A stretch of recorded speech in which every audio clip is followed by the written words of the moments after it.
Žmonija jūs 1000 kartų išsižadės, bet mūsų civilizacijai ji vis dar yra kritiškai būtina. Ji yra degalai jūsų automobilio bake, plastikas jūsų aplinkoje, vazelinas ant jūsų lūpų ir dažai ant jūsų kambario sienų. Ji – juodasis auksas, kurio labiau palaiminti tik keli regionai mūsų nelaimingoje planetoje. Lietuva nuo tų regionų ir tų pinigų yra toli. Tačiau ir mūsų žemėje kartais jie spjaudosi. Ar dar prisimenate, kad ir Lietuva yra naftą išgaunanti valstybė? Nafta – tai žemės gelmių turtas, angliavandenilių mišinys, geologinių procesų suformuotas iš senovinių organinių medžiagų. Žmonija naftą išmoko apdoroti, perdirbti ir iš jos pagaminti labai daug naudingų dalykų. Visi žino, kad nafta yra plačiausiai naudojamų degalų pagrindas.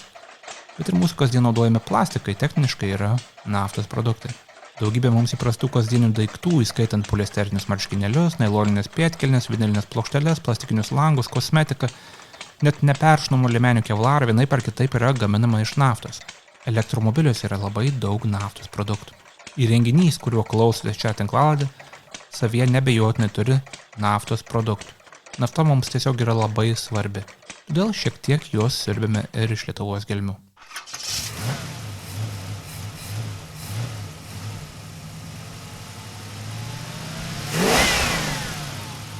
Sveiki, su jumis tinklalaidė Per mano mazgas ir aš Naudumaltai autorius Povilas Mažeika. Prisimenu, kaip dar vaikystėje mačiau linguojančius naftos siurblius ir stebėjausi, kad jų yra ir Lietuvoje. Retai girdime apie Lietuvoje išgaunamą naftą, o pats vaizdas yra panašesnis į, sceną sename filme nei Žemaitijos kraštovaizdį. Apskritai atrodo, kad nafta yra tik kelių tolimų privilegijuotų regionų turtas. Tačiau juodojo auksą mums dovanoja ir mūsų Lietuvos žemė, kad ir nedaug, bet dovanoja. Ir mes tas dovanas priimame. 2026 m. kovo Lietuvos Respublikos aplinkos ministerija paskelbė įdomų pranešimą. Jo pavadinimas – Lietuvoje naftos išgaunama mažiau, bet ištekliai tebėra reikšmingi. Ištekliai tebėra reikšmingi. Kitaip tariant, tai nėra tik kažkoks mūsų nacionalinis hobis ar mokslinis eksperimentas. Tai nėra tik geologų bandymas patenkinti savo ir mūsų visų smalsumą. Lietuviška nafta mums iš tikrųjų yra svarbi ekonomikos ir saugumo požiūriu. Tik kiek jos turime? Kokiame gilyje jie tūno? Kiek per metus jos išgauname? Kiek galėtume pagaminti benzino iš to mūsų metinio naftos derliaus? Pasikalbėkime apie lietuvišką naftą šioje pirmadienio mazgo tinklalaidėje. Bet prieš tai pakviesiu jūs užsukti į šio įrašo prašymą, kur rasti kelias aktualias nuorodas. Tai yra nuorodos į kelias rekomenduojamus straipsnius, taip pat Naudumaltai socialinius tinklus ir Naudumaltai Contribui, kur galite tapti svetainės ir šios tinklalaidės rėmėjais. Ačiū visiems, kurie renkasi palaikyti Naudumaltai projektą, kurie remia jį nuo Contribui, taip pat kurie tiesiog komentuoja, seka, dalinasi, klauso, skaito ir visa kita. Galbūt jums įdomu, kodėl Lietuvoje naftos nėra daug. Kodėl mums nepasisekė turėti naftos šiek tiek daugiau? Įžangoje minėjau, kad nafta yra angliavandenilių mišinys, geologinių procesų suformuotas iš organinių medžiagų. Dažnai pusiau juokais sakoma, kad nafta yra kadaise žemėje gyvenusių dinozaurų liekanos. Tai yra, žuvę, supuvę dinozaurai. Juos kažkaip perdirbome ir jais pildome automobilių bakus. Tai tik iš dalies yra tiesa. Nafta kadaise buvo įvairius organinės medžiagos, ne tik gyvūnų, ne tik dinozaurų kūnai. Taip pat tai buvo augalai, dumbliai ir visa kita. Bet gyvūnų ir augalų buvo visur. Beveik visoje žemėje, tai kodėl naftos yra tik kai kur, tik keliose pasaulio regionuose.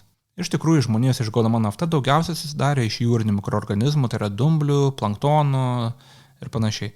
Jie prieš milijonus metų žuvo, nusėdo ant savo vandens telkinių, tai yra vandenynų ir ežerų dugno.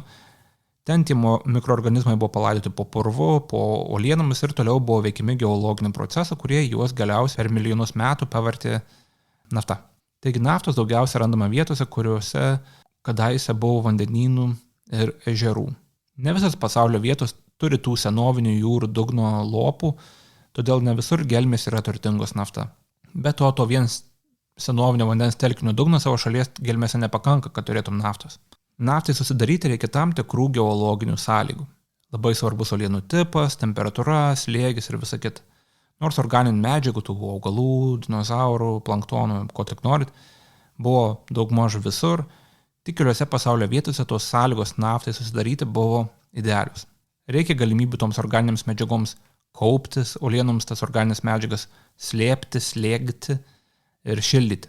Pats procesas negali būti nutrauktas kažkur viduryje, nes nafta nespės susiformuoti. Ta procesą gali nutraukti, pavyzdžiui, tektoniniai lūžiai ar kažkas panašaus ir, procesas bus nebaigtas ir naftos tiesiog ten nebus. Taigi dideli naftos telkiniai susidarė tik ten, kur milijonus metų atsitiktinumo ir gamtos dėsnių dėka sąlygos tam buvo idealios. Bet daug kur kitur naftos telkiniai irgi egzistuoja, tiesiog yra daug mažesni. Lietuva yra tarp tų šalių, kur naftos telkinių yra, bet jie tiesiog nėra labai dideli. Tuoj pasakysiu, kokio jie yra dydžio, kur jie yra, bet prieš tai pasikalbėkime apie istoriją. Apie naftą Lietuvoje buvo svajojama dar tarpukariu, bet rimtesnė žvalgyba prasidėjo amžiaus viduryje jau sovietmečiu. Buvo vykdomi bandomieji gręžimai ir naftos iš tikrųjų buvo rasta.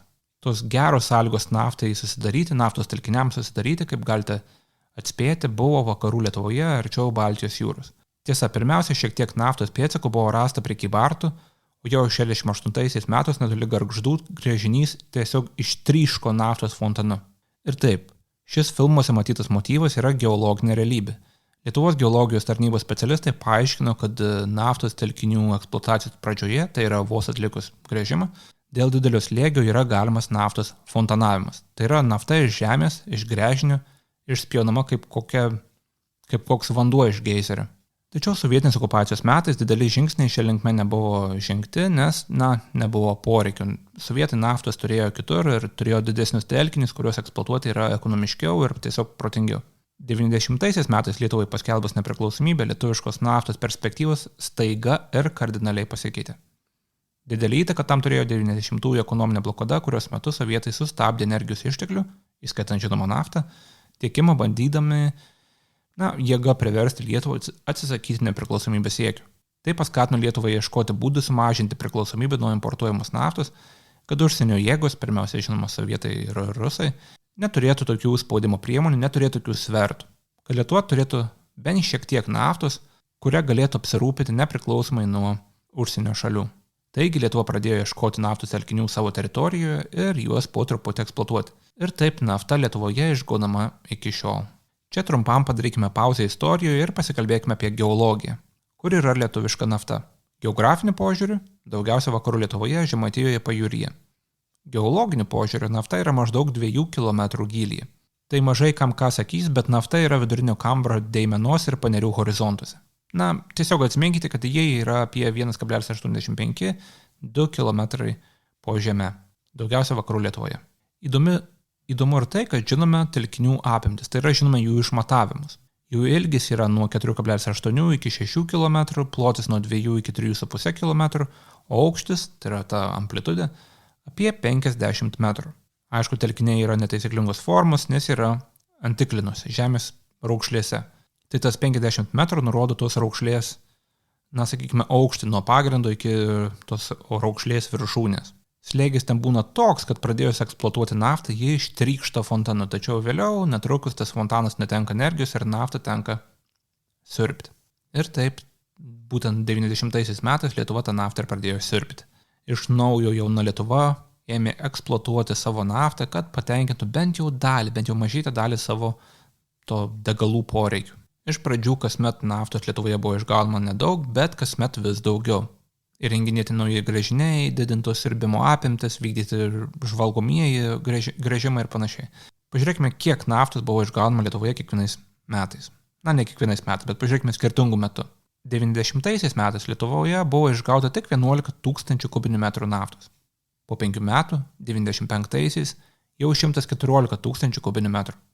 Dar po 5 metų, 2000-aisiais, jau 317 000 kubinių metrų naftos. Netrukus, jau 2001-aisiais, buvo pasiektas lietuviškos naftos gavybos pikas. Tuomet per metus Lietuvoje buvo išgauta 471 000 kubinis metras naftos. Po to tas skaičius ėmė stabiliai mažėti, bet nafta išgaunama iki šiol. Minėjau Lietuvos Respublikos aplinkos ministerijos pranešimą, kuriame teigiama, kad dabar išgaunama mažiau naftos, bet tas naftos derlius vis dar yra reikšmingas. Pasirodo, 25 metais Lietuvoje išgauta 26,57 tūkstančiai kubinių metrų naftos. Vėlgi priminsiu, kad piko metais, tai 2001-aisiais, buvo išgauta 471 tūkstantis kubinis metras naftos, o pernai 26,57 tūkstančiai kubinių metrų. Taigi, daug mažiau. Iš tikrųjų, netgi mažiau negu metais prieš tai. Per 2025 naftos Lietuvoje išgauta 5% mažiau nei per 2024.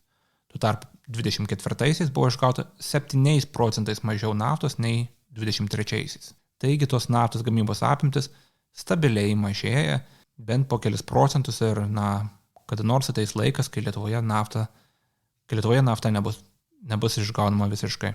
Ką galime nuveikti su tais 26,57 tūkstančiais kubinių metrų naftos? Nafta yra perdirbama ir iš jos galima pagaminti labai daug įvairių naudingų medžiagų, tai yra degalų, plastikų ir panašiai.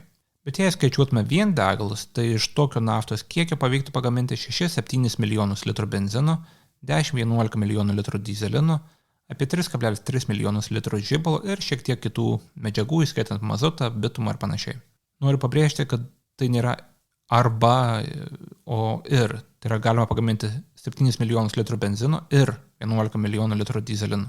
Nors tie milijonai litrų degalų skamba kaip, labai didelis kiekis, ypač lyginant su jūsų automobilio degalų sąnaudomis, iš tikrųjų tai nė iš tolo neprilygsta Lietuvos transporto poreikiams. Lietuva kasmet sunaudoja apie 400 milijonų litrų benzino ir kelis kartus daugiau dyzelino. Taigi lietuviška nafta negali ir niekada negalėjo patenkinti Lietuvos transporto poreikių. Netgi savo piko metais, 2001-aisiais, lietuviškos naftos nebūtų pakakę, kad pasigamintume visą savo reikalingą degalų kiekį. Bet šis faktas tiesiog neturėtų nieko stebinti, nes mes visi žinome, kad Lietuva nėra labai naftinga valstybė. Aplinkos ministerija rašo, kad 25-ųjų pabaigoje Lietuvoje veikia 32 naftos gavybos gręžiniai 11 detaliai išžvalgytų telkinių.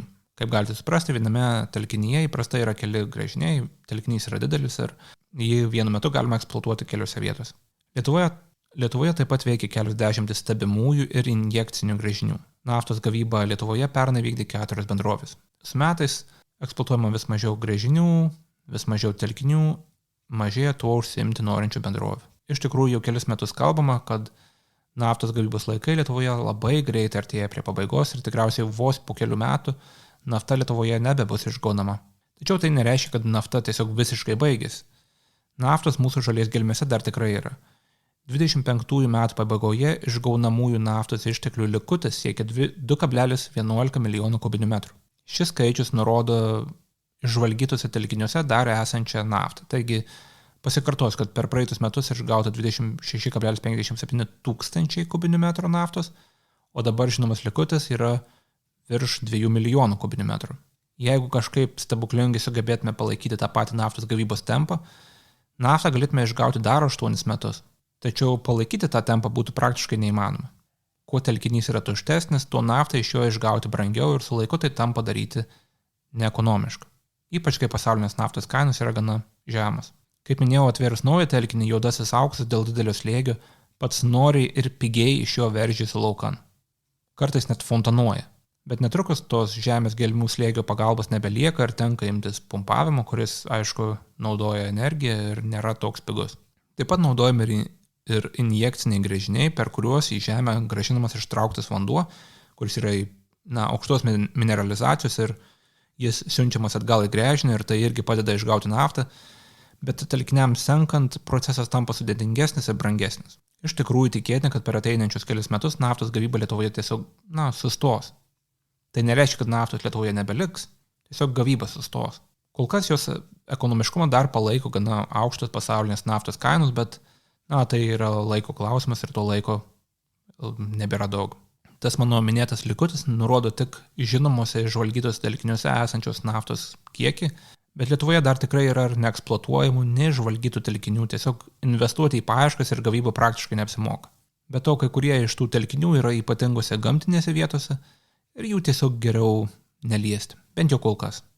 Kol kas situacija yra tokia. Lietuviška nafta yra mažose telkiniuose, ją pelningai išgauti netaip jau paprasta ir gavyba stipriai, sparčiai lėtėja.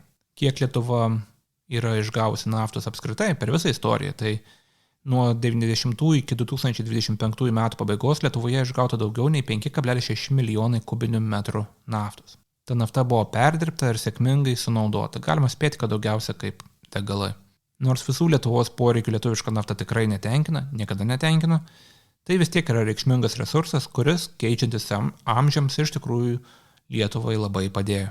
Galiausiai verta pakalbėti ir apie lietuviškos naftos kokybę.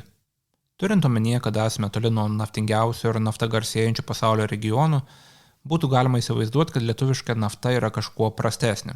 Iš tikrųjų, nafta naftai nėra lygi. Kadangi jie susidarė iš senovinių organinių medžiagų ir milijonus metų buvo veikiama įvairių geologinių procesų, jos sudėtis gali skirtis.